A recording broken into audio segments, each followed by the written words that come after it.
आज मैं Avatar movie के तीनों पार्ट्स को एक्सप्लेन करने जा रहा हूँ। अवतार के पहले पार्ट में हम जैक नाम के आदमी को देखते हैं। दिखाया गया कि वो किसी पोर्ट में था। दरअसल ये किसी स्पेस पोर्ट था जो कि स्पेस में ट्रेवल किया करता था। जैक को यहाँ पर काफी समय के बाद होश आया हुआ था। इस पोर्ट में ऑलमोस्ट जैक 6 साल से सो रहा था। जैक की दोनों टांगे पैरालाइज्ड हो चुकी थी। अब यहाँ पर यह तो समझ में ही नहीं आ रहा था कि जैक तो पैरालाइज्ड है, तो वो स्पेस में क्या कर रहा है और किस लिए इसे यहाँ इस हालात में लेकर आया गया है। लेकिन तभी हम पास्ट के कुछ सीन्स देख पाते हैं जिससे हमें सारी की सारी कंफ्यूजन दूर हो जाती है कि जैक का एक ट्विन ब्रदर था जो कि बहुत ही अच्छा साइंटिस्ट था और वो स्पेस में जाना चाहता था। उसे नई नई चीजें डिस्कवर करने का काफी ज्यादा ही शौक था, लेकिन उसकी कुछ लोगों से लड़ाई हो गई। कुछ पैसे के लिए उसे मार दिया गया। स्पेस में उसे भेजने के लिए भी नासा का भी बहुत ही खर्चा हो गया था। तो जैक यह नहीं चाहता था कि यह सारा पैसा बर्बाद हो जाए, इसीलिए वो अपने भाई का सपना वो पूरा करना चाहता था और वो ठान लेता है कि वो खुद उसकी जगह स्पेस में चला जाएगा। जैक जो कि अपने कमर के नीचे से पूरा पैरालाइज्ड था, तो उसके इलाज का खर्चा उसके सोच से भी ज्यादा की थी। इसीलिए उसके अंदर एक होप थी कि वो जिस मिशन पर जा रहा है, अगर वो उसमें कामयाब हो गया तो उसे काफी सारे पैसे दिए जाएंगे जिसे वो उसे यूज में लेकर अपनी टांगों की इलाज करवा सकता है। यह काम भी काफी हार्ड वर्किंग थी। बेशक उसकी टांगे नहीं थी, लेकिन वो काफी दिल का अच्छा और काफी मजबूत भी था। उसे खुद पर यकीन था कि वो यह कर लेगा। लेकिन पता चला कि ये सभी जिस जगह जिस प्लेनेट पर जा रहे हैं, जो यहाँ से लगभग 26 खरब मील दूर है, जिस ग्रह का नाम पेंडोरा है, उस ग्रह पर ऑक्सीजन तो है लेकिन इंसानों के जीने लायक तो बिल्कुल ही नहीं था। जैक के साथ और भी लोग जो जाने वाले थे, वो सभी के सभी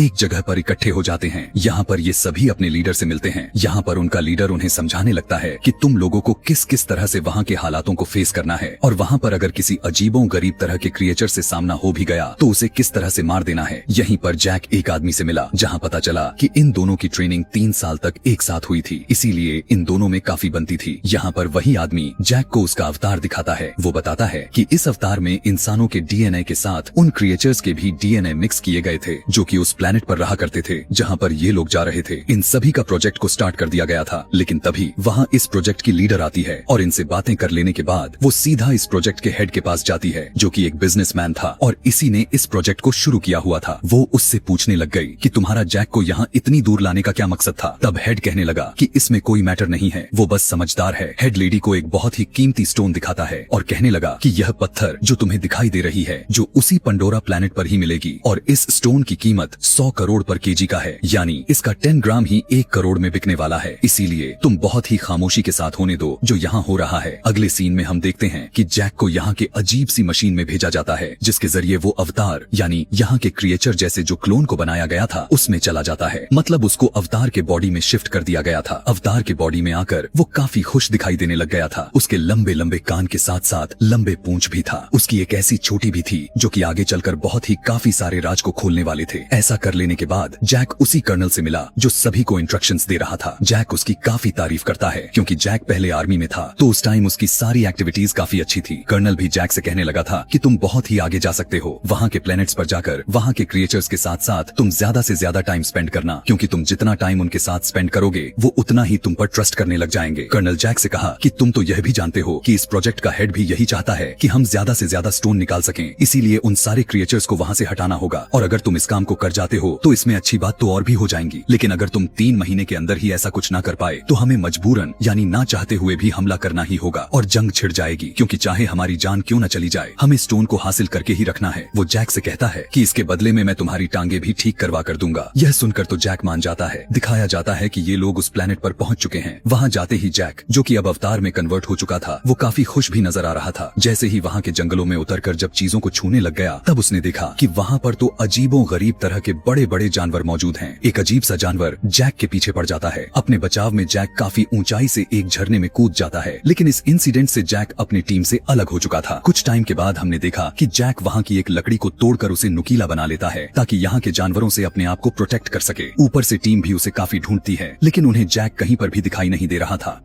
जैक की पूरी टीम यह सोचकर वापस जाने का फैसला करते हैं कि यह प्लेनेट काफी खतरनाक है और हो सकता है कि जैक अब तक मारा गया हो, लेकिन जैक तो जंगल में घात लगा रहा था। तभी हम देखते हैं कि जैक के क्लोन की तरह ही कोई फीमेल उसे देख रही थी। दरअसल यह लेडी इसी प्लेनेट की क्रिएचर थी जिसका नाम नेत्री था। वो जैक को तीर चलाकर मारने ही वाली थी कि तभी उसके तीर पर एक फूल जैसा कुछ क्रिएचर आकर बैठ जाता है। यह देखने के बाद वो अपना डिसीजन फौरन से चेंज करते हुए वहाँ से चली जाती है। अब जैसे ही रात हुआ तो जैक के पीछे यहाँ इस पेंडोरा ग्रह के काफी खतरनाक तरह तरह के क्रिएचर पड़ जाते हैं और उसे अटैक करने के लिए आगे बढ़ने लग गए। लेकिन जैक अपने बचाव में मशाल जलाते हुए उनसे लड़ने की कोशिश करने लग जाता है कि तभी वहाँ पर नेत्री आकर उसे बचाने लग गई। लेकिन इस दौरान भी वहाँ के कुछ जानवर भी मारे जाते हैं, जिस बात को लेकर नेत्री को गुस्सा आ जाता है। कहने लगी कि मुझे तुम्हें बचाने के चक्कर में मैंने जानवर को मार दिए। तब जैक कहा कि तो इसमें गुस्सा करने वाली बात क्या है, अगर तुम्हें अपने जानवरों की इतनी ही फिक्र ही थी तो मुझे भी बचाया ही ना होती। लेकिन अभी भी नेत्री में गुस्से कहने लग गई कि तुम अभी बच्चे हो। जवाब में जैक अपने रहन सहन को उसकी अपनी स्किल को सिखाने के लिए कहता है। आखिर इन जानवरों से कैसे लड़ा जाता है। अभी इन दोनों में बातचीत चल ही रही थी कि वहाँ पर बहुत सारे उड़ने वाले क्रिएचर उसके बॉडी पर आकर बैठ गए, जो पिछली बार नेत्री के तीर पर बैठे हुए थे। नेत्री यहाँ के इस कबीले के सरदार की बेटी थी, इसीलिए वो जैक को अपने कबीले के पास लेकर जाती है। जैक को देखते ही कबीले के लोग उसे मारने की कोशिश करते हैं, लेकिन नेत्री उन्हें रोकने लग गई। तब यहाँ उसकी बातें एक दूसरे क्रिएचर को अच्छी नहीं लगती। यह वही क्रिएचर था जो कि आगे चलकर इस कबीले का सरदार बनने वाला था। लेकिन नेत्री की माँ, जो कि वहाँ की रानी थी, वो नेत्री से कहने लग गई कि तुम्हें मैं इजाजत देती हूँ, तुम जैक को चीजें सिखा सकती हो। इधर इंसानों के बेस पर हम देखते हैं कि असल दुनिया में जैक की आंख खुलती है, यानी उसी पोर्ट में जिसके जरिए वो अपने बनाए गए क्लोन में जाता था। अभी जब उसकी होश यहाँ पर आई हुई है, इसका मतलब उस कबीले के बीच जैक का क्लोन रात में नींद पूरी कर रहा है। यहाँ पर जैक बताता है कि मैं उन लोगों का ट्रस्ट जीतने के लिए अपना पहला स्टेप तो पार कर लिया हूँ, जिसे सुनकर सभी काफी खुश हो जाते हैं। इस कहानी को थोड़ा और आगे ले जाकर दिखाया गया कि अब नेत्री इसी तरह से जैक को काफी सारे स्किल्स सिखाने लग जाती है, जैसे कि घोड़ों को कैसे चलाया जाता है। कुछ टाइम के बाद इस प्रोजेक्ट की लीडर को देखते हैं, जो कि अपनी टीम को लेकर एक जगह पर आ जाती है, जहाँ पर इनका पहले से ही एक छोटा सा सीक्रेट कैबिन बनाया गया था। अब क्योंकि यह कैबिन ऐसी जगह पर मौजूद था जहाँ के बड़े बड़े पहाड़ ऊपर हवा में उड़ रहे थे, जबकि यहाँ पर बहुत ही चार्मिंग व्यू हो चुका था। कबीले के अंदर जैक की ट्रेनिंग धीरे धीरे आगे की तरफ बढ़ती रहती है। देखते ही देखते जैक की काफी अच्छी ट्रेनिंग हो चुकी थी। जैक यहाँ की लैंग्वेज, उनकी बातों को कैसे बोला जाता है, सब कुछ धीरे धीरे सीख जाता है। घोड़ों की सवारी करना, वहाँ पर शिकार कैसे किया जाता है, और सबसे बड़ी बात तो वो यह सीख लिया था कि यहाँ के नेचर से कैसे प्यार किया जाता है। यह सारा कुछ उसने सीख लिया था। अब उड़ते हुए पहाड़ों के जरिए नेत्री जैक को एक ऐसी जगह पर लेकर जाती है जहाँ पर वो एक बहुत ही बड़े उड़ने वाले क्रिएचर से मिलवाती है। नेत्री यहाँ पर उसे बताने लग गई कि इन पंछियों में एक खास बात है, वो ये है कि ये लोग अपना राइडर को खुद ही चुनाव करते हैं और सारी जिंदगी उसी के साथ सिंसियर रहते हैं। यह क्रिएचर उसी को लेकर हमेशा उड़ता रहता है, उसके अलावा किसी की बात नहीं मानता। लेकिन खतरों वाली बात तो ये है कि उसके चुनाव के दौरान तुम्हें अपने आप को काफी बचाना होगा। उड़ने वाला परिंदा अपने प्रोटेक्शन में तुम्हें मार भी सकता है। देखते हैं कि बहुत ही हिम्मत करके जैक उस एक परिंदे के ऊपर चढ़ गया था और अपनी छोटी को उसके छोटी में मिलाकर उसके ऊपर चढ़ जाता है और बहुत ही आसानी से उड़ने लग जाता है। नेत्री भी अपने परिंदे के साथ उड़ रही थी। दोनों यहाँ पर काफी एंजॉय करते हुए दिखाई दे रहे थे। आगे जा ही रहे थे कि तभी इनके पीछे एक खौफनाक परिंदा पड़ जाता है, जो वो इन्हें मारने की कोशिश करने लग गया। दोनों भागने लग गए। काफी कोशिश के बाद दोनों उस परिंदे को हराकर उससे अपनी जान बचा लेते हैं। नीचे कबीले में आकर नेत्री जैक को बताने लग गई कि यह मेरे दादा परदादा की सवारी हुआ करती थी। इस पर सवारी करना बहुत ही मुश्किल है। इसके बारे में यह भी माना जाता है कि यह दुखों को खत्म कर सकता है और प्रॉस्पेरिटी ला सकता है। ऐसे ही करते करते जैक को यहाँ इस कबीले पर आते जाते 3 महीने बीत चुके थे। एक दिन कर्नल उसे अपने पास बुलाकर कहने लग गया कि जो काम मैंने तुम्हें कहा हुआ था, लगता है कि तुम भूल रहे हो। जवाब में जैक कहने लग गया कि नहीं, ऐसी बात नहीं है, मैं नहीं भूला, बस कल की बात है। वहाँ पर उनका एक इवेंट है जिसमें सारे लोग मुझे एक्सेप्ट कर लेंगे, यानी मैं भी उनका हिस्सा बन जाऊंगा। तब कर्नल कहा कि अगर तुम ऐसा ना कर सके तो मैं तुम्हें वापस जमीन पर भेज दूंगा। जैक कहने लगा कि आपको फिक्र करने की जरूरत नहीं है, मैं कल उनको उस जगह से किसी दूसरी जगह पर शिफ्ट कर दूंगा। कबीले के अंदर इवेंट का दिन भी आ जाता है, जिसमें सभी लोग यानी इस पेंडोरा ग्रह पर रहने वाले सारे क्रिएचर्स जो इंसानों की तरह दिखते थे, जैक को अपने ग्रुप में शामिल कर लेते हैं।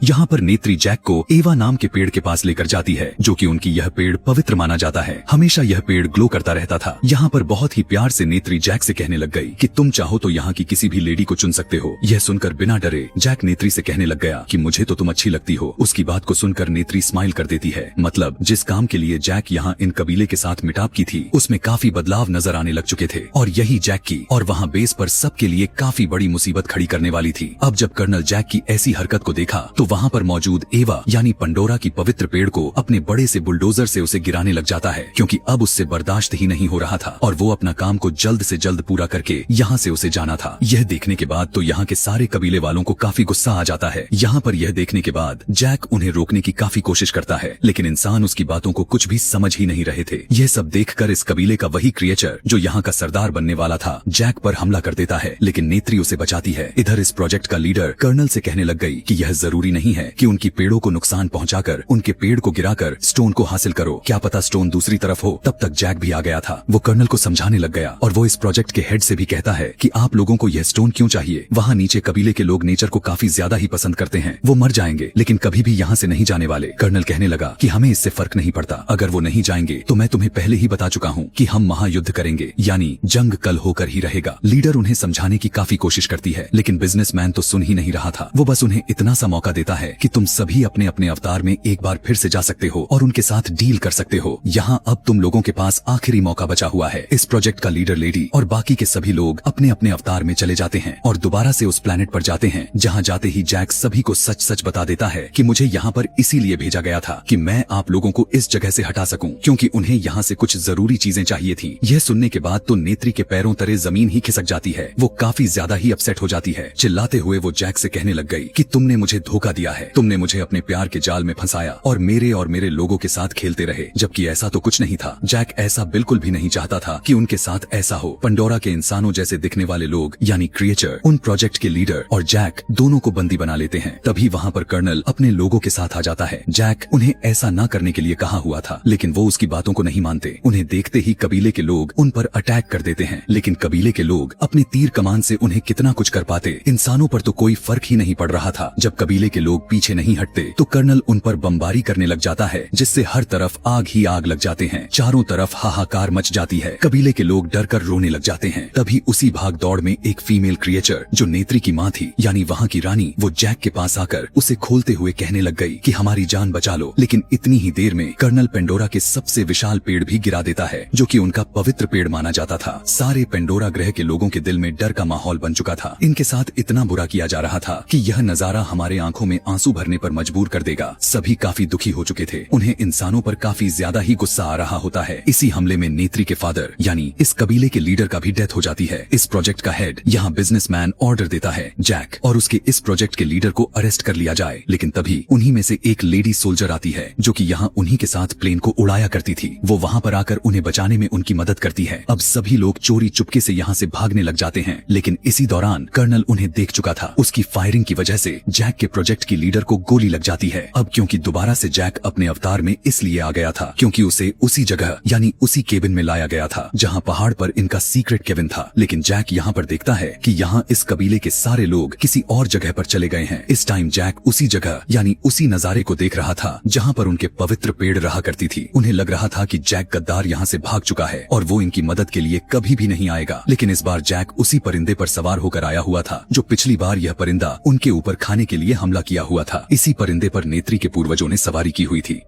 और इन लोगों का यही मानना था कि जो इस परिंदे पर सवारी करेगा वो यहाँ पर प्रोस्पेरिटी ला सकेगा। ऐसा होता हुआ देखकर सभी जैक पर काफी खुश हो जाते हैं और उन्हें अब जैक पर विश्वास होने लग गया था। उन्हें पता चल चुका था कि जैक हमसे दूर नहीं भागा था, बल्कि अब वो तो हमारी मदद करने के लिए आ चुका है। यह देखकर नेत्री भी जैक के लिए काफी खुश हो जाती है। जैक यहाँ पर अपना प्रस्ताव रखते हुए कहने लगा कि मेरे एक साथी जख्मी हो चुकी है, क्या उसे बचाने का कोई तरीका है? तब वो उसे यह बताने लगे कि हाँ, अगर वो इस अवतार यानी तुम लोगों के बनाए गए क्लोन में वापस आ जाए तो चांसेस हैं कि वो बच सकती है, क्योंकि हमारी एवा माँ हमारी पुकार जरूर सुनेंगी। यहाँ पर सभी अपने एवा माँ से प्रे करने लग जाते हैं, लेकिन इसके बावजूद भी वो चाह कर भी उसकी जान नहीं बचा पाते और उसकी डेथ हो जाती है। तब अब जैक काफी गुस्से में आकर यहाँ इस कबीले में ऐलान कर देता है कि अब हम सारे मिलकर कर्नल के खिलाफ लड़ाई करेंगे और कबीले के सारे लोग उसकी बातों को एक्सेप्ट कर लेते हैं। इधर अब कर्नल की हवा टाइट हो चुकी थी क्योंकि उसे कहीं न कहीं डर सताए जा रहा था, क्योंकि उनकी तादाद काफी ज्यादा हो चुकी थी। लेकिन जैक के लिए दिक्कत वाली बात यह था कि कर्नल के पास बहुत ही बड़े बड़े जंगी जहाज और एडवांस वेपन्स भी मौजूद थे, लेकिन वहीं जैक और कबीले के लोगों के पास सिर्फ तीर कमान के अलावा कुछ भी नहीं था। लेकिन जैक इस बात पर इतना ध्यान नहीं देता क्योंकि वो इस प्लेनेट को अच्छी तरह से जान चुका था कि यहाँ के नेचर आपस में मिले हुए हैं, इसीलिए वो बिना पीछे हटे उनसे मुकाबला करके ही रहेगा। जैक उसी एवा माँ ट्री के पास जाता है और वो उनसे कहने लगा कि प्लीज आप हमारी मदद करने की कोशिश करें। माना कि मेरी गलती है कि मैं यहाँ कुछ और ही इरादे से आया हुआ था, लेकिन अब मैं इस धरती का एक हिस्सा हूँ क्योंकि मैं यहाँ के लोगों को ऐसे ही मरने नहीं देना चाहता। इधर कर्नल अपना हमला बड़े बड़े जहाजों के साथ कर दिया था। दिखाया गया कि वो भी अब गुस्से से पागल होकर अपने साथ पूरे आर्मी को ही लेकर आ चुका था। वो सबसे पहला शूट उसी पेड़ यानी पवित्र पेड़ की तरफ करने का फैसला किया था, लेकिन इससे पहले ही इस प्लैनेट के क्रिएचर्स आ जाते हैं जिन्होंने अपने घोड़े को तैयार किया हुआ था। जैक भी उसी परिंदे पर सवार हो चुका था। इन सभी के पास तीर कमान था जिससे कर्नल के लोगों पर हमला तो कर रहे थे, लेकिन अभी भी कर्नल के लोग इनके ऊपर भारी पड़ रहे थे क्योंकि उनके पास एडवांस वेपन्स और स्किल्स से उन्हें दबाया जा रहा था। लेकिन ऊपर उड़ने वाले क्रिएचर्स में काफी ज्यादा मात्रा में स्ट्रेंथ थी क्योंकि ये अपने विल पावर को सबसे आगे रखते थे। लेकिन कर्नल अब वहाँ पर काफी सारे क्रिएचर्स पर अटैक करने लग गया था। तभी वहाँ से वो फाइटर पायलट आती है, लेकिन इससे पहले कि वो जैक को बचा पाती, कर्नल उस पर भी फायरिंग शुरू कर देता है, जिसकी वजह से नेत्री का सवारी यानी उसका परिंदा इंजर्ड हो जाता है। यहाँ पर अब खून की बारिश होने लग चुकी थी, काफी सारी तबाही हो चुका था। इसी फायरिंग की वजह से इस कबीले का नया सरदार भी मारा जाता है जो जैक का मजाक उड़ाया करता था। अब कर्नल का टारगेट उसी पवित्र पेड़ पर था क्योंकि उस पेड़ पर हमला करके इन लोगों पर कंट्रोल करना चाहता था। जंगल के अंदर नेत्री भी काफी घबराई हुई थी, लेकिन यहाँ भी इस पहले की कर्नल इस दूसरे वाले पवित्र पेड़ यानी माँ एवा पर हमला कर पाता। जैक की लगाई गई एवा माँ के सामने पुकार कबूल हो जाती है, यानी एवा माँ उसकी विनती को स्वीकार कर ली थी। जो अब यहाँ पर काफी सारे बड़े बड़े परिंदे आने लग जाते हैं जिन पर गोलियों का कोई भी असर नहीं हो रहा था। नीचे जंगल में भी बहुत सारे तरह तरह के छुपे हुए जानवर निकलकर बाहर आ जाते हैं जो सीधा इंसानों पर हमला कर देते हैं। यहाँ पर अब पूरा का पूरा तख्त ही पलट चुका था। इंसानों के दिलों में अब डर का माहौल बन चुका था। जिस जहाज से ये लोग उस पवित्र पेड़ पर हमला करने वाले थे, जैक उस जहाज के इंजन में एक्सप्लोजन कर देता है जिससे वो जहाज ही पूरा का पूरा डिस्ट्रॉय हो जाता है और पेड़ को बचा लिया था। इसके बाद जैक गुस्से से पागल हो चुका था और वो अब कर्नल के जहाज के साथ वही किया और उसकी जहाज को डिस्ट्रॉय कर दिया। लेकिन बहुत ही कॉन्फिडेंस से कर्नल उस रोबोट के साथ जहाज से सीधा नीचे जंप कर देता है, लेकिन जैक पेड़ों के सहारे बच चुका था। तभी कर्नल को वही कैबिन नजर आ गया जिसमें जैक अपने पोर्ट में सोकर अपने क्लोन के अंदर गया हुआ है। इसीलिए वो सोचता है कि इस पर ही वो हमला करके जैक का किस्सा ही खत्म कर देगा। वो ऐसा अभी कर ही पाता कि वहाँ पर नेत्री भी आ जाती है। वो एक क्रिएचर के साथ कर्नल से काफी तगड़ी फाइट करने लग जाती है, लेकिन कर्नल उस क्रिएचर जानवर को ही मार देता है कि तभी वहाँ पर जैक आ जाता है।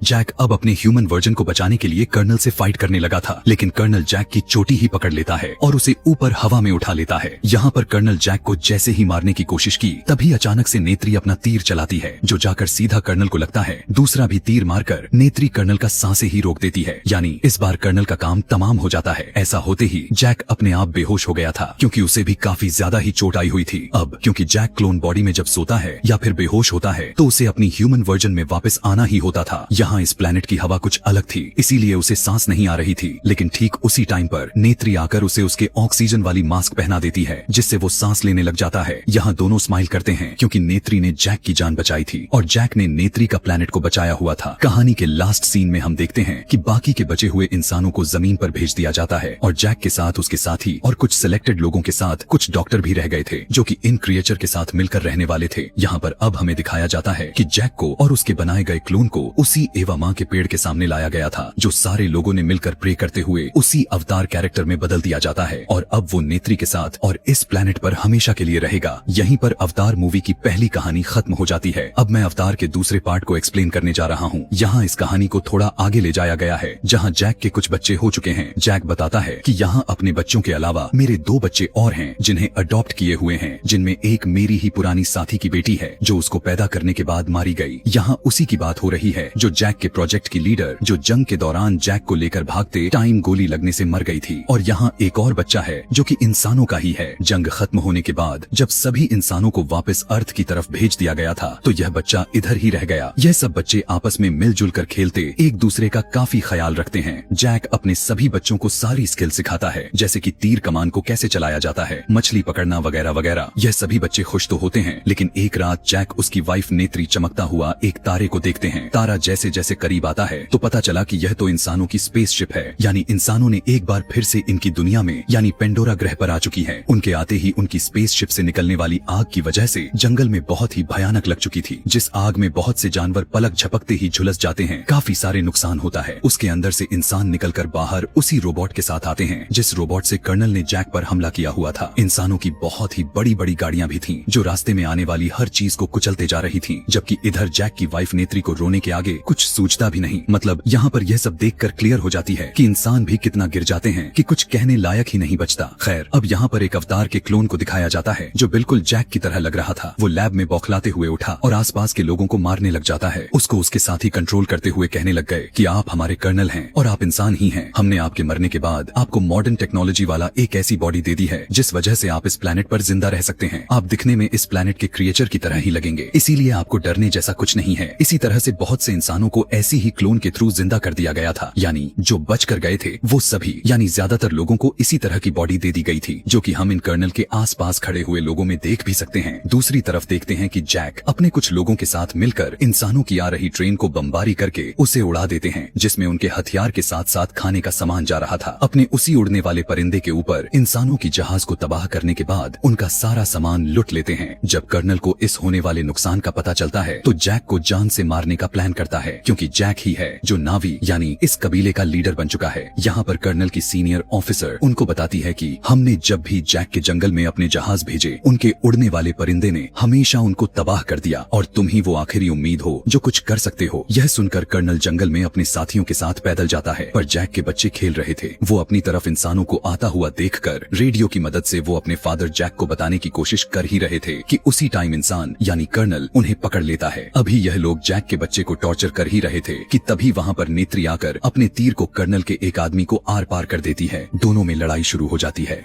नेत्री अपने बाकी बच्चों को तो बचा लेती है, लेकिन कर्नल उस बच्चे को उठाकर अपने साथ ले जाता है जो इंसान ही था। नेत्री अपने बच्चों को लेकर परेशान ही थी कि जैक कहता है हमें इस जंगल को छोड़कर जाना होगा, कर्नल अब मुझे मारने के लिए यहाँ जरूर आएगा। अब क्योंकि यहाँ जैक को पता था कि कर्नल को उसी के जैसा एक क्लोन बना दिया गया और उसकी सारी यादों को शुरू में एक चिप की मदद से उसे दे दिया गया था, और अब क्योंकि वो दोबारा से आया हुआ है तो वो मुझे मारना चाहता है। इसीलिए मैं तुम और हमारी बच्चे यहाँ से चले गए तो हम अपने बाकी कबीले के लोगों की जान बचाना है, क्योंकि जिस बच्चे को कर्नल साथ ले गया है वो बहुत ही जल्द उन्हें हमारी लोकेशन बता देगा कि हम कहाँ रहते हैं और इंसान यहाँ तक पहुँच जाएंगे। नेत्री यहाँ से जाना तो नहीं चाह रही थी, लेकिन उसके अपने कबीले के लोगों की जान का सवाल था, इसीलिए वो मान जाती है। दूसरी तरफ इंसान जैक के एडॉप्ट किए बच्चे को टॉर्चर करके उसके घर का पता पूछ रहे होते हैं, लेकिन काफी समझदार बच्चा था, इसीलिए वो उसे कुछ भी बताने से साफ मना कर देता है। तभी कर्नल आकर उस मशीन को रोकता है जिससे बच्चे को टॉर्चर किए जा रहा था और कहने लगा कि यह इंसान है तो हम इंसानों की तरह बात करेंगे। कर्नल उसकी तरफ दोस्ती का हाथ बढ़ाकर बताने लगा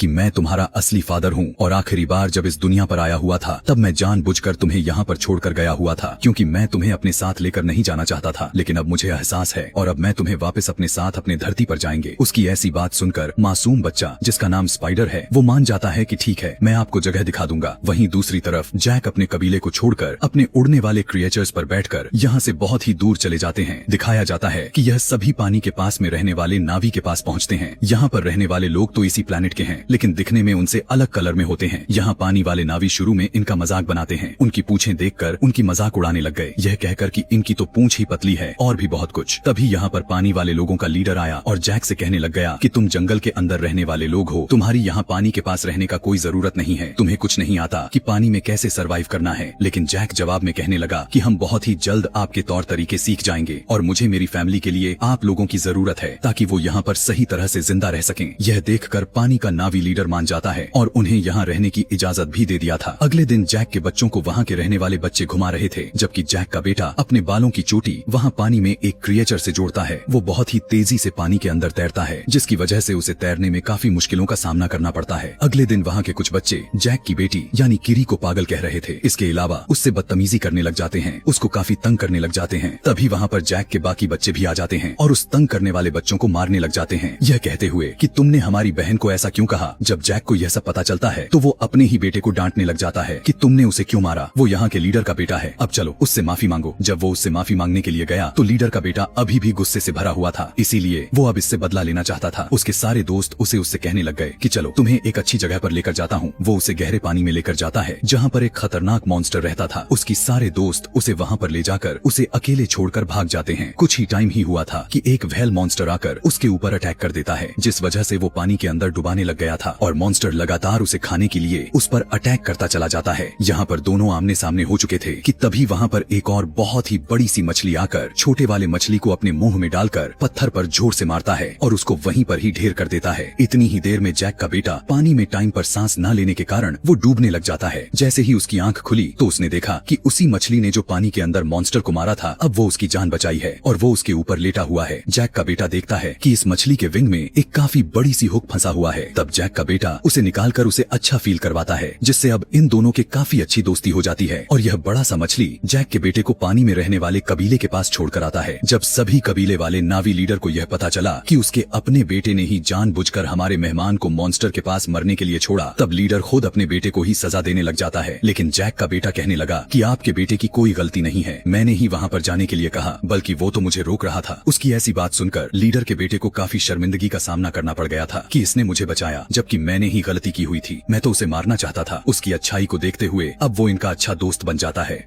जैक का वही बेटा सभी को बताता है कि एक बड़े से मछली ने मेरी जान बचाई, लेकिन उसके यहाँ के दोस्त उसका मजाक बनाने लग जाते हैं और कोई भी उसका यकीन नहीं कर रहा था। अगले दिन दोबारा वो उसी बड़े से मछली के पास जाता है और वहाँ दोनों काफी ज्यादा एंजॉय करने लग गए थे। दरअसल पानी के नावी लोगों में यह किस्सा फैला हुआ था कि इसी बड़े से मछली ने अपने जैसे सारे प्रजाति यानी अपने ही परिवार को मौत के घाट उतार दिया था। और अगर इस मछली ने ऐसा किया हुआ था तो जैक के बेटे को इतना पसंद क्यों कर रहा है। इधर कर्नल जैक के तलाश में इधर उधर भटक रहा था कि तभी उसे इन्फॉर्मेशन मिलती है कि जैक अब तक कहाँ कहाँ जा सकता है, लेकिन अभी तक एग्जैक्ट उसे इन्फॉर्मेशन नहीं थी, इसलिए उसे काफी मुश्किलों का सामना करना पड़ रहा था। कर्नल ने वहाँ के उड़ने वाले क्रिएचर्स पर ठीक जैक की तरह ही अपना एक क्रिएचर को चुन लिया था। ऐसा कर लेने के बाद वो कर्नल और कर्नल के लोग उसे ढूंढने के लिए निकल पड़ते हैं और वहाँ के पास के ही एक आइलैंड पर पहुँच जाते हैं। यहाँ के लोग कहने लग गए कि हमने इन्हें कभी नहीं देखा जिसकी तस्वीरें तुम दिखा रहे हो। कर्नल को इन सभी की बातें झूठ लग रही थी, तो वो इन लोगों के पानी में रहने वाला एक क्रिएचर को मार डालता है। कर्नल का बेटा उसे समझाने लग गया कि यह लोग कुछ नहीं जानते, ये लोग तो सिर्फ मछलियाँ पकड़ते हैं, इन्हें छोड़ दो। अपने बेटे की बात सुनकर उसकी बात मान लेता है, लेकिन फिर भी जालिम इंसान बाज नहीं आता और जाते हुए यहाँ के कबीले के लोगों के घरों पर आग लगाते हुए जलाकर भस्म कर देता है। इस तरह और भी जगहों पर जाकर बहुत से मासूम नावी लोगों को मारने लग जाता है। सभी से जबरन पूछने के बावजूद भी उसे अभी तक जैक का पता नहीं चल पाता, वो कहाँ पर गया हुआ है। इसी तरह यह सारे इंसान पानी वाले क्रिएचर को देखते हैं यानी मछली को देखते हैं, उस पर भी अपने हथियारों और छोटे छोटे मिसाइल से अटैक करते हैं। इसके अलावा वो उन पर ऐसे ऐसे सोनिक गन से भी अटैक करते हैं जिससे वो पानी में रहने वाले मछली इंसानों पर हमला ही नहीं कर पाता, जो इंसान इसे बहुत ही आराम से पकड़ सके। वहीं एक बहुत ही बड़े मछली अपने छोटे बच्चे के साथ तैर रहा होता है जिसने इंसानों का कभी कुछ नहीं बिगाड़ा था, लेकिन वो अब दर्द में बेचारा तड़प रहा था और आखिरकार वो वहीं पर मारा जाता है। उसका छोटा सा बच्चा आसपास घूमकर अपनी माँ को आवाजें लगा रहा था और इंसान बहुत ही बेशर्मी के साथ खुशी में तालियां बजा रहे थे कि वो अपने मिशन में कामयाब हो चुके हैं। यह सब देखकर कर्नल का बेटा स्पाइडर काफी अपसेट हो जाता है क्योंकि उसे इन सभी जानवरों की फिक्र हो रही थी और वो इस होने वाले जुल्म को बिल्कुल भी बर्दाश्त नहीं कर रहा था। इंसान उस क्रिएचर को पकड़कर अपने साथ लेकर जाते हैं और उसके मुंह के अंदर जाकर ड्रिल मशीन के जरिए उसके मुंह के ऊपर वाले हिस्से में एक सुराग बनाते हैं जिसके अंदर से एक येलो कलर लिक्विड निकलने लग जाता है। यह एक ऐसा पानी है कि जो भी इंसान इसे पिएगा उसकी उम्र बहुत ही कम मात्रा में बढ़ेगी, यानी इंसान को जिंदा रहने के लिए बहुत से साल मिल जाएंगे और इस लिक्विड की कीमत भी करोड़ों डॉलर्स में बिकने वाले हैं। मतलब यहाँ इस पेंडोरा ग्रह पर दो चीज बहुत कीमती है, पहला वो स्टोन और दूसरा ये लिक्विड। अगले दिन मरने वाले मछली क्रिएचर को पानी के नावी लोग देख लेते हैं, जिसके बाद जैक को बुरा भला कहने लग जाते हैं। कहने लग गए कि तुम्हारी वजह से इंसान यहाँ तक पहुँच चुके हैं और अब वो हमारे क्रिएचर्स को मार रहे हैं और बहुत ही जल्द हमें भी। ग्रीन नावी लीडर कहने लगा कि जो भी हुआ सो हुआ, अब हम इंसानों से मुकाबला करेंगे। इसके बाद जैक का बेटा एक बार फिर से उसी मछली से मिलने जाता है जिसने उसकी जान बचाई थी और वो देखता है कि उसके ऊपर एक एंकर जैसे कुछ डिवाइस लगी हुई है, जिसकी वजह से उस मछली को उस डिवाइस ने उसे वहीं पर रोक कर रखा हुआ था और वो वहाँ से हिल ही नहीं पा रहा था क्योंकि इंसान उस लिक्विड को हासिल करने के लिए और भी मछलियों को मारने का इरादा रखते हैं। और इस बार बारी है जैक के बेटे के मछली की, जो वो अपने साइज में भी बहुत बड़ा है और उसमें से लिक्विड भी बहुत ज्यादा निकल सकता है। इसीलिए इंसान अब इस वाले मछली को मारना चाह रहे हैं। उसके सभी दोस्त भी वहाँ पर मौजूद थे। इन्हें पता था कि इंसान इस मछली को मारने के लिए आ रहे हैं। कर्नल भी इन बच्चों को वहाँ दूरबीन से देख लेता है। जैक और लीडर को पता चलता है कि उनके बच्चे खतरे में हैं और वो अपने हथियार उठाकर उन्हें बचाने के लिए निकल पड़ते हैं। इधर सारे बच्चे बहुत ही मुश्किल से उस बड़े मछली से वो डिवाइस निकाल देते हैं, जिस वजह से मछली वहाँ से आगे तैरकर निकल जाता है और आखिरकार बेचारे मछली की जान तो बच जाती है, लेकिन इंसान फायरिंग करते हुए अभी भी बच्चों का पीछा कर रहे होते हैं। यहाँ पानी के अंदर लीडर की बेटी मरने ही वाली थी कि तभी जैक का बेटा हाथ पकड़कर अपनी तरफ करके उसकी जान बचा लेता है, लेकिन थोड़ी ही देर में बच्चों को बड़ा सा जाल डालकर पकड़ लेते हैं और अपनी शिप पर लेकर आते हैं। ऐसा होते ही बच्चों के पेरेंट्स भी यहाँ तक पहुँच चुके थे, यानी कि जैक वहीं पर रुक कर देखता है कि उनके बच्चे को शिप के आगे कर्नल ने बंदी बनाया हुआ है।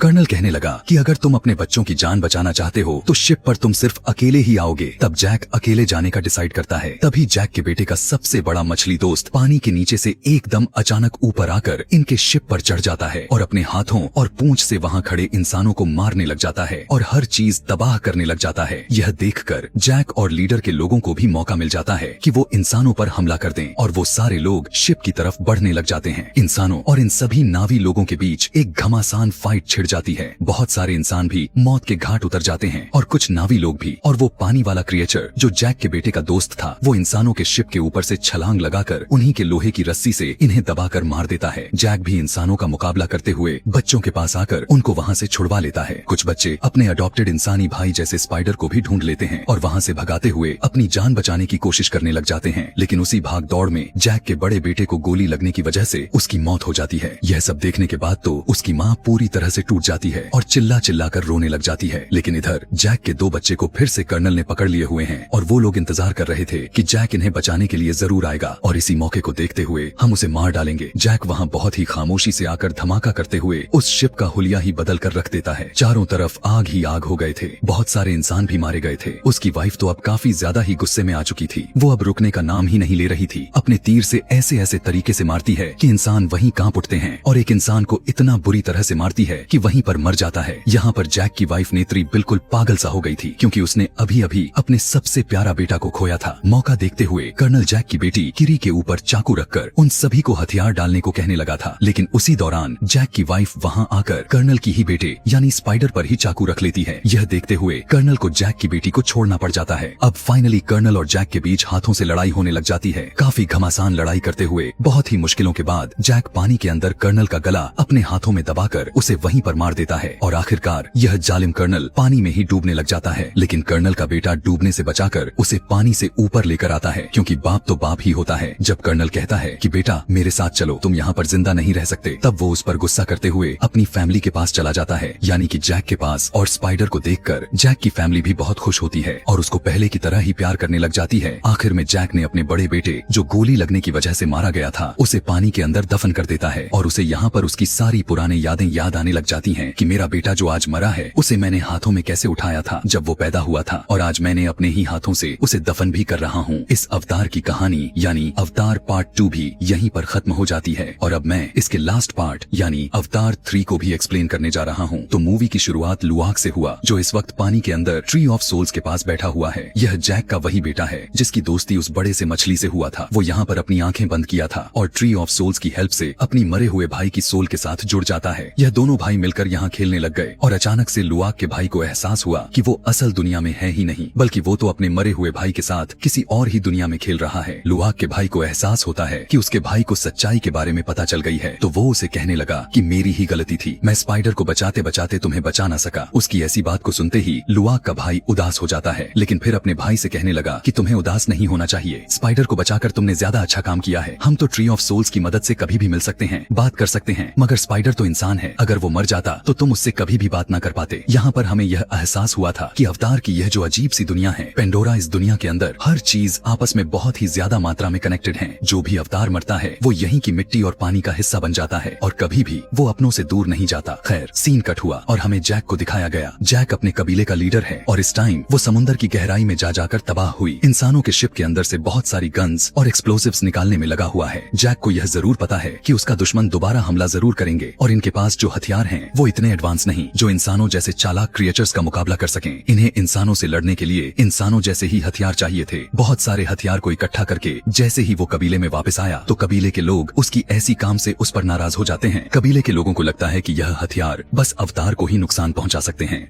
नेत्री कबीले के लोगों को समझाती है कि नहीं, यह हथियार हमारे कबीले की हिफाजत भी कर सकते हैं और हमारे लोगों को जंग के लिए तैयार भी कर सकते हैं। नेत्री अब इन्हीं एक्सप्लोजिव को इस्तेमाल करते हुए अपने नए कुछ तीर बनाती है, यानी इंसानों से भी एडवांस हथियार बना लेती है। दूसरी तरफ अब हम इंसानी बेस पर कर्नल को देख पाते हैं, जो एक नया प्लान बना रहा है। वो चाहता है कि अवतार की दुनिया यानी पेंडोरा ग्रह के ऐसे इलाकों की तरफ जाया जाए जहाँ पर अभी तक यह लोग नहीं गए हुए हैं, जहाँ पर फायर नावी के लोग रहते हैं। कर्नल को लगता है कि वो लोग फायर नावी से दोस्ती करके जैक और उसके सारे कबीले के लोगों को बहुत ही जल्द ही मार सकते हैं और जल्द ही जैक के कबीले पर अपना कब्जा भी बना लेंगे। दिखाया जाता है कि इंसानों फौजी सैटेलाइट्स की मदद से स्पाइडर को ढूंढने की कोशिश कर रहे हैं। उन्हें लगता है कि यही इंसान ही है जो जैक को पकड़ने में वो उनकी मदद कर सकता है, जबकि यहाँ पर स्पाइडर तो सारे नावी लोगों को बचाना चाहता है। जैक को आजकल एक अजीब सा डर भी महसूस होने लग चुका था। स्पाइडर का ऑक्सीजन टैंक खत्म हो रहा है। उसे डर है कि अगर वो मर गया तो वो बाकी अवतार की तरह पेंडोरा ग्रह का हिस्सा नहीं बन पाएगा और उसकी सोल पेंडोरा में जिंदा नहीं रहेगी। इसी दौरान हमें दिखाया जाता है कि बड़े बड़े एयर बैलून्स के अंदर एयर नावी लोग यहाँ पर आते हैं। एयर नावी लोग ऐसे ही अपने बड़े बड़े बैलून्स में पूरे पेंडोरा के ऊपर घूमते रहते हैं और खाने पीने के लिए दूसरे क्लेन से ट्रेडिंग करते रहते हैं। और जब यह सारे लोग जैक के नावी लोगों के पास जाते हैं तो जैक उनसे एक डील कर लेता है कि एयर नावी के लोग अपने साथ स्पाइडर को रख ले। यहाँ पर रहते हुए स्पाइडर को सांस लेने में काफी मुश्किलों का सामना करना पड़ता था, पर एयर नावी लोगों के साथ जब हवा में रहेगा तो उसके जिंदा रहने के चांसेस बढ़ जाएंगे। हालांकि स्पाइडर इस फैसले से खुश नहीं था, पर वो कुछ कर भी नहीं सकता था। अपने बचे कूचे ऑक्सीजन मास्क लेकर इन लोगों के साथ निकल जाता है। दूसरी तरफ हमें इंसानों बेस पर दिखाया गया कि सैटेलाइट की मदद से अभी भी इंसान इन लोगों पर नजर रख रहे थे और उन्होंने देखा कि एयर क्लेन के लोगों के पास इस टाइम स्पाइडर है और कर्नल स्पाइडर यानी अपने बेटे को देखकर बहुत ही ज्यादा खुश हो जाता है। इससे पहले कि इंसान कुछ कर पाते, हम देखते हैं कि आसमान में भयानक मॉन्स्टर के ऊपर उड़ते हुए अवतार एयर क्लेन के ऊपर हमला कर देते हैं। असल में यही फायर दूसरे नावी थे जो कभी भी किसी नावी के साथ दोस्ती नहीं बनाते थे। इनकी दुश्मनी हमेशा सबके साथ बनी रहती है। फायर क्लेन की जो लीडर है दिखने में ही काफी भयानक लग रही है। वो यहाँ आते ही सारे एयर क्लेन पर हमला करना शुरू कर देती है और जैसे ही पानी वाले नावी के लोगों को यानी जैक और नेत्री को यह बात पता चलता है तो वो एयर क्लेन की मदद करने के लिए वो भी यहाँ आ जाते हैं और गन्स लेकर फायर क्लेन के लोगों को मारना शुरू कर देते हैं। जैक के बाकी बच्चे एयर क्लेन के लोगों को बचाने की कोशिश में लग जाते हैं और ऊपर एक घमासान युद्ध छिड़ जाती है। यहाँ जैक जब एक फायर अवतार को मारने की कोशिश करता है तो उसकी गोली गलती से एयर क्लेन के बैलून में लग जाती है, जिससे बैलून फट जाता है। इससे पहले कि आग में जलकर मर जाता, वो भागकर नीचे की तरफ जंप कर लिया था। एयर बैलून फटने की वजह से सभी लोग नीचे आ गए थे, लेकिन अब एक और मैटर यह फंस गया था कि स्पाइडर के सभी मास्क उस बैलून के अंदर रह गए जो जलकर भस्म हो गए। ये लोग स्पाइडर का मास्क को लाने का फैसला करते हैं। वहीं पर जाकर जहां अभी भी लड़ाई हो रही है, फायर नावी दूसरे लोगों को लूट रहे हैं, उन्हें जान से मार रहे हैं और वॉरेन नाम की जो लीडर थी एयर क्लेन के लोगों के छोटी से अपना छोटी मिलाकर उन्हें मेंटली टॉर्चर कर रही है। एयर क्लेन के लोगों को बचाने के लिए पीछे से जैक की फैमिली दोबारा से गन्स चलाती है और बहुत सारे फायर क्लेन के लोगों को पलक झपकते ही मार देती है और यहाँ से ये लोग छुपते हुए भाग जाते हैं। वॉरेन जब अपने मरे हुए लोगों को देखती है तो वो हैरान रह जाती है यह देखकर कि इनके ऊपर कोई तीर नहीं है, तो वो मरा कैसे। उसने जब अपने मरे हुए साथी के अंदर गोलियां देखी तो वो इन गोलियों से काफी इम्प्रेस हो चुकी थी। अब उसे भी इसी तरह के हथियार चाहिए थे, इसीलिए वो पानी वाले नावी के पीछे पड़ जाती है। यहाँ दिखाया जाता है कि जैक भी अपने बच्चों को बचाने के लिए दोबारा जंग वाली जगह पर आया हुआ था, लेकिन यहाँ पर उसके बच्चे नहीं थे। इतने में ही कोई पीछे से उसके ऊपर हमला कर देता है और हम देखते हैं कि यह इंसानों का लीडर कर्नल है। वो यहाँ पर अकेले ही अपने बेटे स्पाइडर को लेने के लिए आया हुआ था। यहाँ की हालात को देखते हुए वो जैक से सवाल करने लग गया कि यह सब किसने किया। वो बता देता है कि यह सब फायर नावियों ने किया है, लेकिन इससे पहले तुम मुझसे और बातें करो, मुझे तुम्हारी मदद चाहिए। तुम्हारे बेटे स्पाइडर मास्क यहीं कहीं गुम हो चुका है और जल्द ही अगर हमने उस तक मास्क ना पहुँचाए तो तुम अपने बेटे को खो दोगे। इस टाइम कर्नल अपने जैक को बात मान जाता है, जबकि दूसरी तरह हमें स्पाइडर को दिखाया गया जिसकी हालत बहुत ही ज्यादा खराब हो चुकी थी क्योंकि उसके मास्क में ऑक्सीजन खत्म हो चुकी है।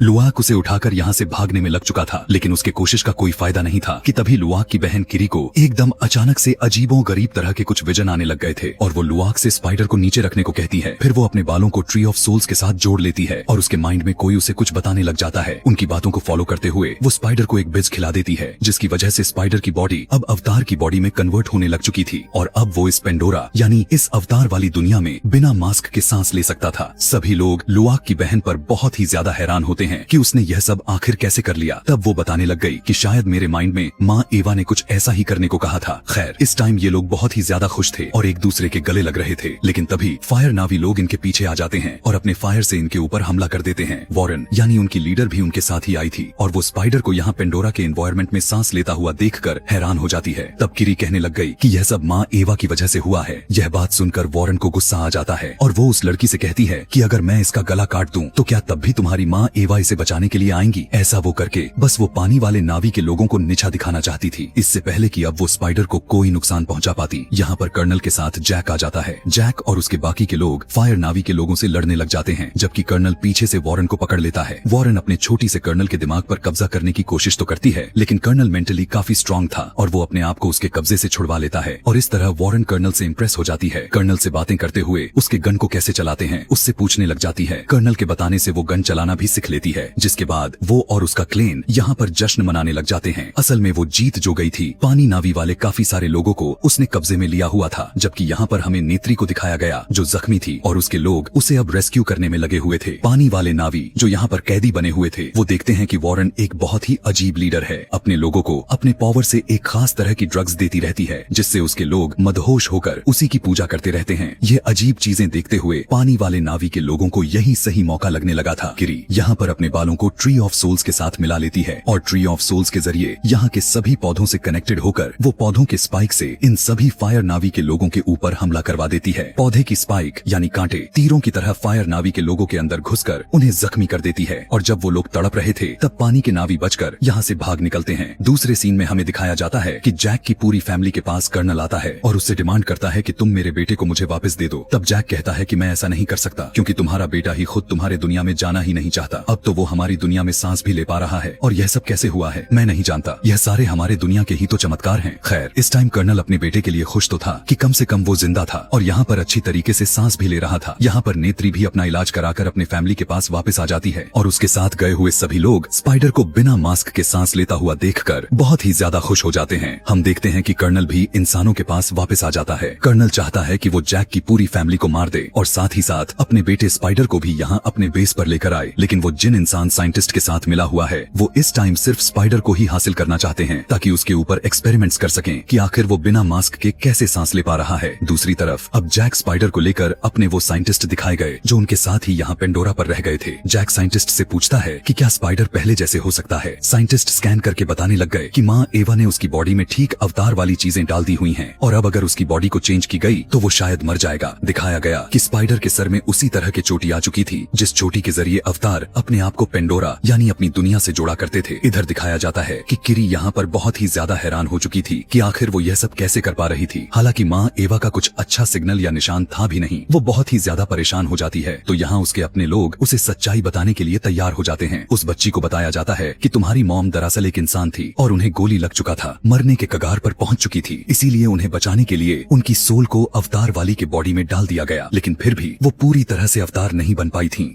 और इस तरह अचानक से बॉडी चेंज होने की वजह से पता नहीं क्यों वो प्रेग्नेंट हो गई थी और फिर तुम पैदा हुई। तुम्हारा कोई भी बाप नहीं था और इसीलिए हमें ऐसा लगने लगा कि हमारे लिए तुम माँ एवा का दिया हुआ गिफ्ट हो और इसी वजह से तुम्हारे अंदर एक्स्ट्रा पावर्स भी हैं। यह सुनकर किरी को थोड़ा शांति तो मिलता है, लेकिन अब वो दुखी हो जाती है यह जानकर कि उसका कोई भी डैड नहीं है। इस टाइम जैक उदास किरी के पास आकर कहने लगा कि तुम कभी उदास मत होना, मैं तुम्हारा डैड हूँ और हमेशा रहूंगा। खैर, रात को हमें दिखाया गया कि दो बड़े बड़े मछलियों का सरदार इनके कबीले के पास आते हैं। वो लोग इनके कबीले से माफी मांगना चाहते थे क्योंकि अनजाने में उसने बहुत सारे मुश्किलें पैदा की थी। दुश्मनों के शिप्स पर हमला करके उनके दुश्मन को बढ़ा दिए थे। जैक जो कि इस टाइम कबीले का लीडर है वो फैसला करता है कि वो मछली जो जैक के बेटे यानी लुआक का दोस्त है वो कुछ टाइम के लिए उनके कबीले से दूर रहेगा। यह सुनकर लुआक जो कि उस मछली से काफी अटैच हो चुका था वो गुस्से में आ जाता है, लेकिन जैक गुस्से में उससे कहता है कि सिर्फ तुम और उस मछली की वजह से हमेशा हमारे कबीले में मुश्किलें पैदा करते रहते हो। यह सुनने के बाद लुआक बहुत ही ज्यादा टूट जाता है। सीन शिफ्ट करके दोबारा से कर्नल को दिखाया गया जिसके दिमाग में अभी भी वही चीज दौड़ रही है, यानी जैक के कबीले के लोगों को मारना है और स्पाइडर को हासिल कर लेना है। वो जानता था कि जैक के कबीले के वो अकेले नहीं हरा सकता था, इसीलिए वो जैक के कबीले को दुश्मन यानी फायर नावी के लोगों के पास आ जाता है और वॉरेन से डील करता है कि वो दोनों अपने अपने फायदे के लिए जैक के नावी से मिलकर लड़ेंगे। यहाँ पता चलता है कि वॉरेन पानी के नावी लोगों के खिलाफ इसलिए थी क्योंकि उसने पानी के गॉड से यानी माँ एवा से एक बार कुछ फेवर मांगी हुई थी, लेकिन माँ एवा ने उसकी मदद नहीं की थी और फिर उसने जाकर फायर के देवता से मदद मांगी थी और फायर ने उसकी सारी मुश्किलें आसान कर दी और उसके बाद से ही उसे लगने लगा है कि सबसे अच्छी फायर है और इस टाइम जो उसके पास मदहोश कर देने वाली पावर्स हैं, उसकी वजह से वो पानी वाले नावी के लोगों को बहुत ही आसानी से मार भी सकती है। यह दोनों डिसाइड करते हैं कि जैक के कबीले को मारने के बाद यह दोनों मिलकर पेंडोरा यानी इस दुनिया पर राज करेंगे। जंग के लिए प्लानिंग करने लग चुके थे। कर्नल वॉरेन को हाई टेक्नोलॉजी वाला रोबोट्स और बहुत सारे वेपन्स देता है और वॉरेन जंग के लिए अपनी आर्मी देती है। सीन शिफ्ट होकर दूसरी तरफ हमें दिखाया जाता है कि स्पाइडर जब अपने दोस्तों के साथ खेल रहा था तभी अचानक वहाँ पर कर्नल आ टपकता है और पीछे से स्पाइडर को पकड़ लेता है। वॉरेन आकर उसे अपने साथ कनेक्ट कर लेती है और यहाँ से लेकर चली जाती है। यहाँ छुपकर किरी ये सब देख रही थी। उसके थोड़ी ही देर के बाद फायर नावी लोग बहुत ही बड़े बड़े इंसानों के शिप्स को लेकर पानी नावी यानी जैक के ऊपर हमला करने के लिए आ जाते हैं। जंग का माहौल को देखते हुए जैक घबरा जाता है और वो इन लोगों से कहता है कि मैं यहाँ पर कोई भी खून खराबा नहीं चाहता, तुम लोग अगर मुझे गिरफ्तार करना चाहते हो तो कर लो। कर्नल को भी उसकी यह ऑफर कुछ ठीक ठाक लगता है। वो उसे जब लेकर जाने का फैसला करता है तो जैक एक और शर्त सामने रखते हुए कहने लगा कि अगर तुम मुझे ले जाओगे तो पीछे से मेरे कबीले पर हमला नहीं करोगे। कर्नल उसकी यह भी शर्त को स्वीकार कर लिया था और यह लोग इंसानों के बेस में चले जाते हैं। कर्नल के सारे लोग जैक को किसी ट्रॉफी की तरह लेकर जा रहे थे और बहुत सारे इंसान उसकी पिक्चर्स ले रहे थे। वॉरेन भी उनके साथ इंसानी बेस के अंदर आई हुई थी, लेकिन यहाँ का इंचार्ज डेनी उसे देखकर बिल्कुल भी खुश नहीं थी। वो कर्नल से पूछने लग गई कि तुम यहाँ वॉरेन को क्यों लेकर आए। तब कर्नल कहने लगा कि आज अगर हमारे पास स्पाइडर और जैक है तो यह सब वॉरेन की वजह से ही हुआ है। कुछ टाइम के बाद दिखाया जाता है कि इंसानों ने स्पाइडर के ऊपर एक्सपेरिमेंट्स करना शुरू कर दिया गया था, यह जानने के लिए कि वो पेंडोरा ग्रह पर सांस कैसे ले पा रहा है। दूसरी तरफ हम लुआक को देखते हैं जो मछली वाली उसी अपने दोस्त को पानी में ढूंढ रहा है ताकि वो अपने दुनिया और अपने कबीले के लोगों को बचा सके। लेकिन तभी अचानक से पानी के अंदर वाली खूंखार मछलियां हमला कर देती हैं। लेकिन यहाँ उसकी किस्मत अच्छी थी कि उसका दोस्त उन खतरनाक मछलियों से बचा लेते हैं। लुआक ने अभी भी हार नहीं मानी थी। वो अपना सफर दोबारा से शुरू करता है और अपने मछली वाले दोस्त से मिल भी जाता है। उसके मछली दोस्त के भाई पर भी इंसानों ने हमला किया हुआ था, जिसकी वजह से वो बहुत ही ज्यादा दर्द में था और उसकी पूरी बॉडी पर अभी भी इंसानों के वेपन्स लगे पड़े थे। यहाँ हमें इंसानों के एक और बेस को दिखाया गया जो वाटर क्लेन के होली डे पर यानी उसी दिन उन पर हमला करना चाहते हैं और उनकी पावर से अपने आप को इमोर्टल बनाना चाहते हैं, यानी ऐसा बनना चाहते हैं कि वो कभी भी ना मर सकें।